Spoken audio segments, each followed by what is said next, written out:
I thought I'd just pop up and I'd finish off, I'd finish off doing what will be the perennial flower garden. So I've finished laying the paths. I can't speak. So I've finished laying the paths. Somebody's killing a dog. I don't think they're actually killing the dog. I've finished laying the paths in what will be the perennial cut flower garden.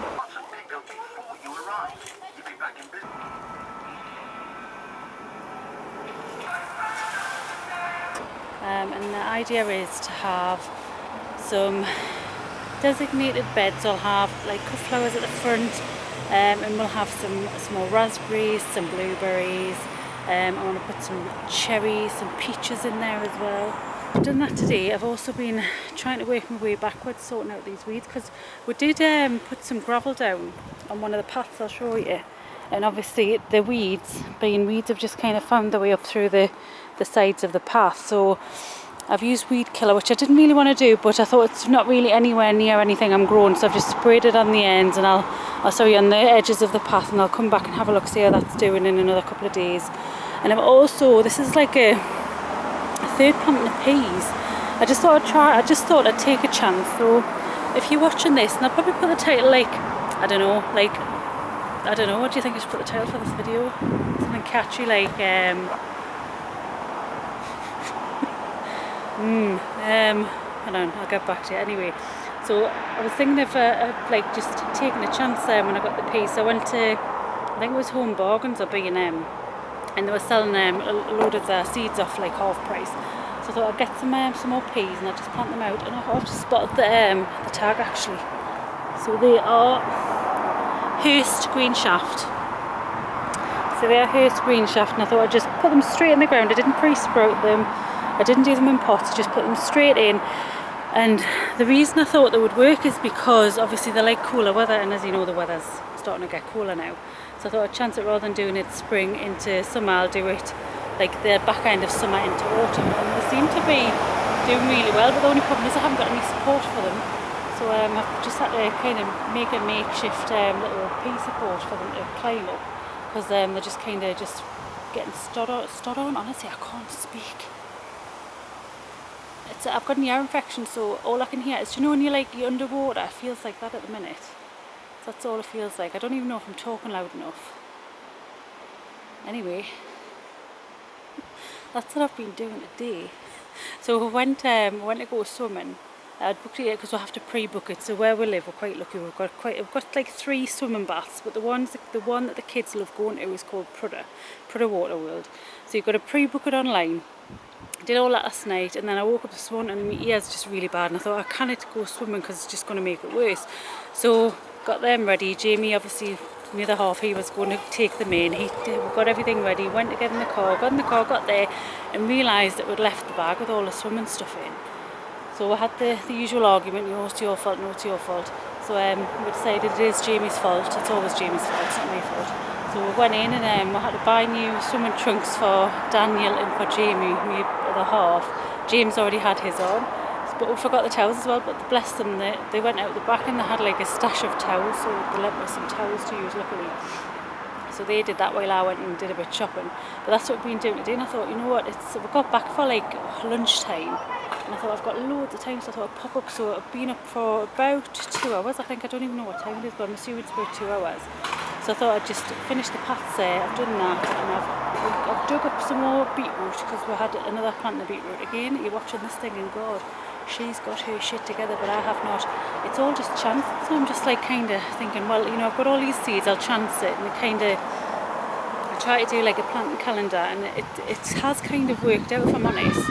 Like we've done a second lot of carrots, which we didn't do any carrots last year. We did one planting and they didn't work out. Peas, I've done about four different plantings of peas, which has just been amazing. We've got some beans at the top growing up the sweet corn as well, so that's been really good.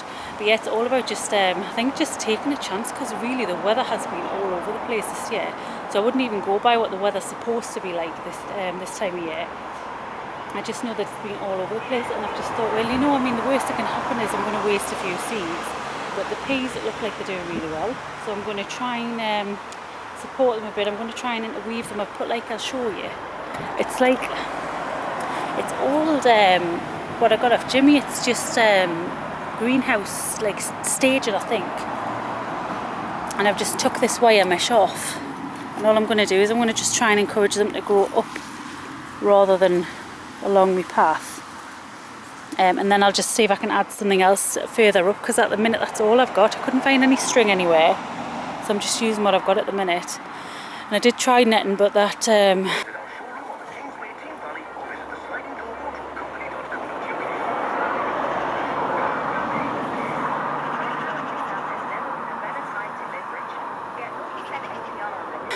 didn't work out. I mean, I suppose actually I could use netting if I took just 5 minutes and had a good go of it, but have I got the patience to do that? I just don't think I have.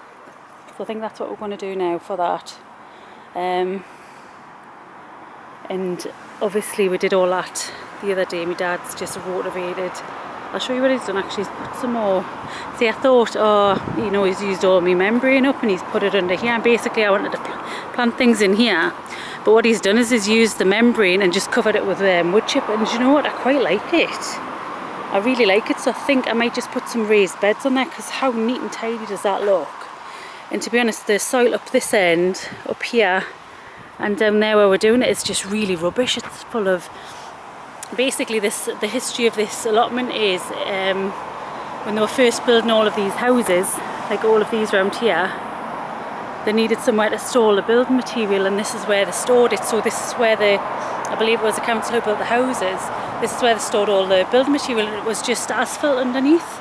So what they've done is, John, who we inherited the allotment from, I'll show you at the front, you can see it at the front, he's just built it's just one massive raised bed, that's all it is. So he's just kind of built it up over the years.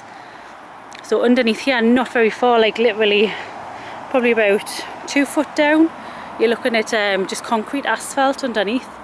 So the middle part, where we've got like all of the brassicas and everything at the minute and all of the pumpkins, that's really nice soil. But for some reason all of this and all of the bit at the bottom isn't very nice at all. So the plan is to just kind of build it up and to do raised beds. But because my dad's done this, I'm thinking I really think I might just do the same on here as well, and just have some nice raised beds. Because I mean, potatoes grow well in there. But the soil, it's just full, I mean, it's full of like big rocks, there's bits of metal, there's bits of plastic. So I think at some point they've just had a massive big dump of some soil, some topsoil, and it's just whatever they can get their hands on. You can still grow quite a bit in it, but really I want to work on the soil and I want to have a nice growing area, and this just looks so much nicer. And I can just get some, I mean, we've got loads of wood. I mean, if you look at all these bays here, I've just kind of made bays out of them just to tidy it up a bit. But we've got like fence panels over there, we've got fence panels there, we've got more behind the sweet corn. So I could take the planks off and make some like raised beds going down here. And repurpose some of this mulch, just move it out the way a bit. So yeah, I think we might do that. But this middle bit, I'd love to just leave as it is and just be able to just till it over, or try and go as much no dig as we can. But yeah, so that's basically what it is. Underneath it's just kind of concrete. So I mean, the drainage seems okay, but yeah, I think it's just too full of weeds and too full of stones at the minute. I mean, if you look at what Davy and Lawrence have done over on theirs, they've got like a lot of raised beds. You can see they've really worked on the got like designated paths, defined paths, sorry, and they've got raised beds. Just because obviously they're in the same situation all the way up here, up to the field. There's like a big field, a plain field behind us. But all the way up to there, yeah, so basically when they built the houses, this is where they used to store the material. So I think a lot of what's here is just old building material anyway.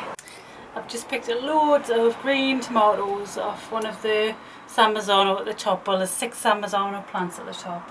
I'm just going to leave them in the greenhouse to ripen. I've done it with the Beefmaster ones, you know, those massive ugly tomatoes I had, and it ripened within a couple of days. So rather, because a lot of the, well, one of the plants at the top has gone, is it called gotten blight or gone to blight? It's blighted. It's got blight. I'm still learning. I'm still learning.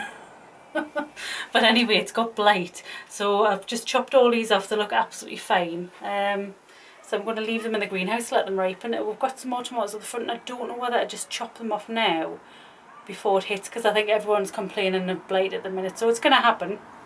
So yeah, I've still got 5 Samazano plants at the top there that have got, they're just full of little bunches of, and I say grapes, they're not grapes, Claire, they're tomatoes, little bunches of tomatoes. So I don't know whether I just take them off or leave them on, I don't know. But we've got absolutely tons in here. So this is off like 2 plants, and we've still got like another 5 plants up there full of fruit.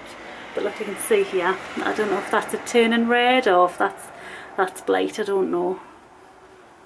I just don't know.